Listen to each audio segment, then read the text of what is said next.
Welcome back. You're watching Overdrive. A third street naked motorcycle from Honda India is crowding the quarter-litre portfolio. And here's Rohit telling you why you might want to take notice of the Honda CB300F. So essentially, the CB300F is another street naked that slots between the Hornet 2.0 and the CB300R. Unlike the Hornet 2.0 though, the CB300F has a more premium positioning and joins the CB300R at the Honda big wing dealerships, but undercuts the R by around 50,000 rupees on the ex-showroom price. You could call the CB300F a more aggressive and sportier looking alternative to the 300R, and that too at a bargain. But apart from the name and the wheel and tire sizes, there's nothing common between the 300 siblings. What the F uses in that sense is a completely new platform compared to the CB300R. Like for example, the engine is all new, it is not liquid cooled, the chassis is all new, it is marginally heavier, the suspension is different but very similar in spec and hardware to the Hornet 2.0. With the sharp face and tank shrouds, the CB300F looks smart in my opinion and has the right amount of aggression without going overboard with the styling. And despite that Street Fighter stance, it's pretty comfortable too. The way the tail and the seat is designed, getting astride the motorcycle is not too difficult, both for the rider as well as for the pillion.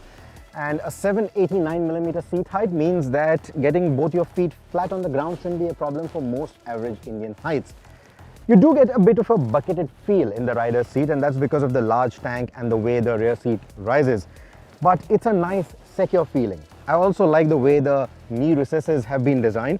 So they give you a good grip of the tank despite this matte finish, both under braking and also while cornering. Again, pillion comfort is also going to be quite good, and the way the foot pegs are designed, the geometry for the pillion is also going to be quite comfortable even for those long distance journeys that we're talking about.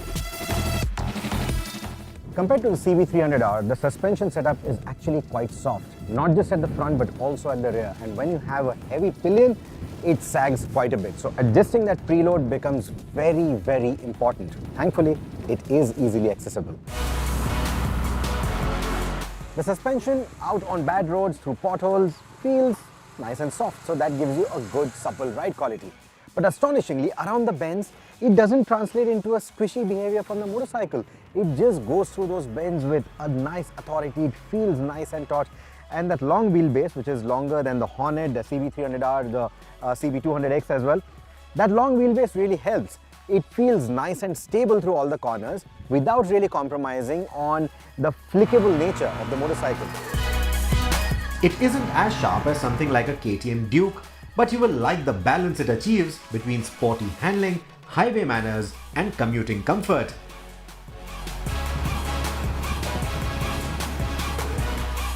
The engine is all new.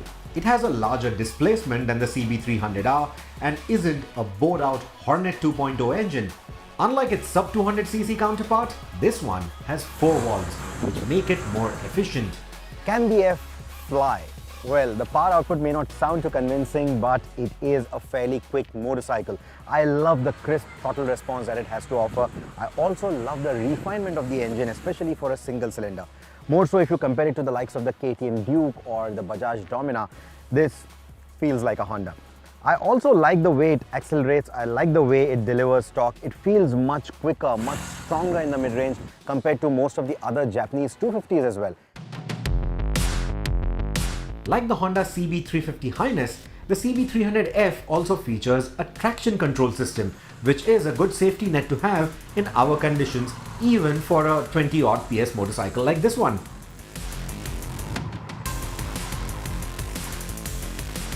So yeah, it may sound a bit down on power and a bit high on the asking price, but then again, the Japanese reliability, the Honda refinement, the cost of Honda service, all of these are positive factors that will continue to work in the favor of this motorcycle.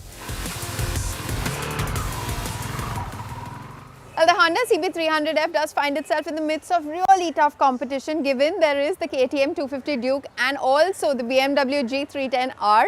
We will take a very short break, but coming up on the other side, we have a real treat, a British treat for you from Aston Martin. Stay with us, you're watching Overdrive. Bye.